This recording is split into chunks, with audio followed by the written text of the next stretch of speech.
আসসালামু আলাইকুম। ওয়ালাইকুম আসসালাম। জীবন সুন্দর, আমি জানি তো। জানেনই যখন জীবনটা সুন্দর, কেন আমার হুন্ডার সামনে এই জীবনটাকে শেষ করতে আসছেন? আস্তাগফিরুল্লাহ। আমি জীবন শেষ করতে যাবো কেন? আমি তো এসে জীবন সাজাইতে। আমি গয়না বানাবো। গয়না বানাইলে আমার দোকানে যাবেন, এই জায়গায় কি? এত দূরে দোকান বানায় রাখছেন, রিক্সাও যায় না। আপনি তো ওইদিকেই যাইতেছেন, আমায় নিয়ে যান। পিছে মাল আছে কি? আগের জমার টাকা দিয়ে ঝুমকা বানাইছিলাম, আব্বার কাছে টাকা চাইছিলাম পছন্দের ছেলেরা বিয়ে করলে বলে গয়না বানাই দিব। তা আমার তো পছন্দের মানুষ আছে। আপাতত এটা জমা রাখেন, বাকি টাকা দিলে আমার সুন্দর দেখে একজোড়া নুপুর বানাই দিয়ে। আপনার টাকা আপনার কাছে জমা রাখেন। স্বর্ণের দোকান ডাকাতি মাকাতি হলে তখন টাকা কে ফেরত দিব? আমি দিতে পারবো না। রাখেন না, এমন করেন কা। বললাম তো আপনার টাকা আপনার কাছে রাখেন। আসসালামু আলাইকুম। ওয়ালাইকুম আসসালাম। আপনার জীবনের লক্ষ্যটা কি? যেই রাস্তা দিয়ে যাই সেই রাস্তাটাই আপনি আটকায় দেন। কি পলা শেষ করে কি ট্রাফিক পুলিশ হবেন? ট্রাফিক পুলিশ না, মনের মানুষের ট্রাফিক বউ হয়ে সংসার সাজানোর ইচ্ছা আছে। পায়ে যে ব্যথাটা পাইলাম, পাটা মনে মস্কাই গেছে, না মনে হয় ভাঙে গেছে, ক্লাসটা মিস হয়ে যাবে। একটু পৌঁছে দিবেন নাকি আমারে? আপনার দেখে বিশ্বাসযোগ্য মনে হয় না। না, একটু বিশ্বাস করেন না, একটু বিশ্বাস করলে কি হয়? যদিও আপনার কথা আমার বিশ্বাস হয় না, তারপরে মনে উপকারটা করি। আপনি দয়া করে আমার এই বিশ্বাসের মর্যাদা রেখেন। ওঠেন। কেমনে উঠবো? আড়াইতেই তো পারতেছি না। চেষ্টা করেন, চেষ্টা করে আস্তে আস্তে ওঠেন। এই যে ম্যাডাম, যতটুকু উপকার করার ছিল করছি। ওই যে আপনার বান্ধবী খারানো, যান এই যে আরে ধরে নিয়ে যান। আপনি তো সুস্থ, আমার নাটক করলেন। বিশ্বাসটা যে করছিলাম ওটাও আমার জোদা করলেন। শোনেন, ভালোবাসার যুদ্ধে সব জায়েজ। ভালোবাসার মানুষের সাথে একটু মিথ্যে কথা বললে কিছু হয় না। আমি সিনেমাতে দেখি। আমার উপরে আপডেট কি রেডি স্যার? হইব না যে প্রেশারের মধ্যে রাখছিলেন, সব কাস্টমার মাস্টারের মধ্যে বয় রেখায় যে আপনার টাকা করছি। দেখেন ডিজাইন কেমন হয়েছে।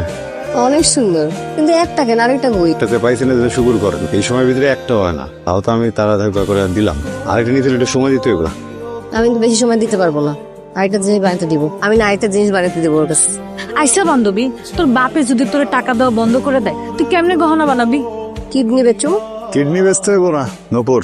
না, চিন্তা করলাম যে রেগুলার স্পেশাল কাস্টমারের কাছ থেকে এই নুপুরটা টাকা লমু না। এত রেগুলার কাস্টমার থাকতে আমার স্পেশাল মনে হলো কেন? প্রশ্নের উত্তর আমার জানা নেই। গয়না তো ভালো বানানো শিখছেন, অভিনয়টা শিখতে পারেন নাই। আপনার চোখে তো আমি অন্য কিছু দেখতেছি। ওইসে আর লজ্জা পাইতে হবে না। আসেন, নিজের হাত দিয়ে আমার নুপুরটা পরাই দেন। মানুষে দেখলে কি মনে করবো? এই ধরনের সুযোগ কিন্তু জীবনে বারবার আসে না। মা কি হয়েছে? চাচাই ছিল, তোরে না পাইয়া আমার এই অবস্থা করছে। আর হুমকি দিয়ে গেছে, যদি তুই রূপর লগে সম্পর্ক রাখোস তোরেও ছাড়বো না। খারাপ নিজের জানের মায়া যদি না থাকে। আমার বোনটার কিন্তু তুই তোর আর কেউ নাই। তোর পিছনে আমাকে কি হইব? তোপা, আমার পরিবারের এখন যে অবস্থা, এই অবস্থার মধ্যে আমি বিয়ে সাথে চাপ নিতে পারব না। আমার আম্মার অনেক অসুখ, থাকি মামার সংসারে। 2 দিন পর পর ডায়ালিসিস করাইতে হয়, ঔষধ কিনতে হয়, এমনি অনেক চাপ। এর মধ্যে তোমার চাপটা আমি নিতে পারবো না। কি বলতেছো তুমি এগুলা? আমি বলতেছি যে তোমার আব্বা তোমার অনেক ভালোবাসে রূপা।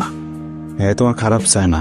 যেমনি করে তোমারে কয় এই কথাগুলো শোনো, তুমি মাইনা নাও সবকিছু।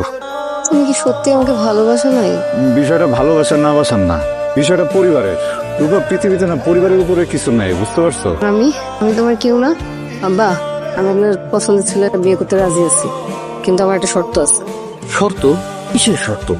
আমার বিয়ের যত গয়না আছে সব ওই রাশের দোকান থেকে বানানো হবে। এটা কোনো শর্ত হইলো? ওই ফকিনিরপুরের দোকান থেকে বানানো লাগবে কিসের জন্য? শহরের বড় দোকান থেকে বানাবো, দরকার ঢাকা থেকে বানায় নিয়ে আসবো।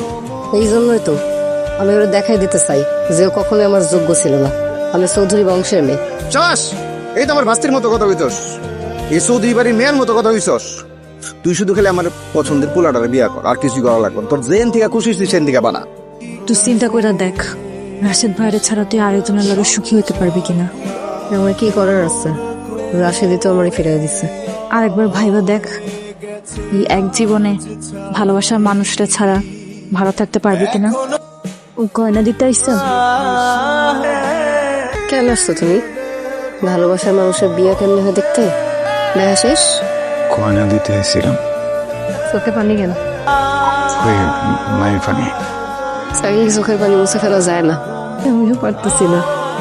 আমি খালি তোমার স্মৃতি মনে পড়ে, তোমার চোখ দেখ।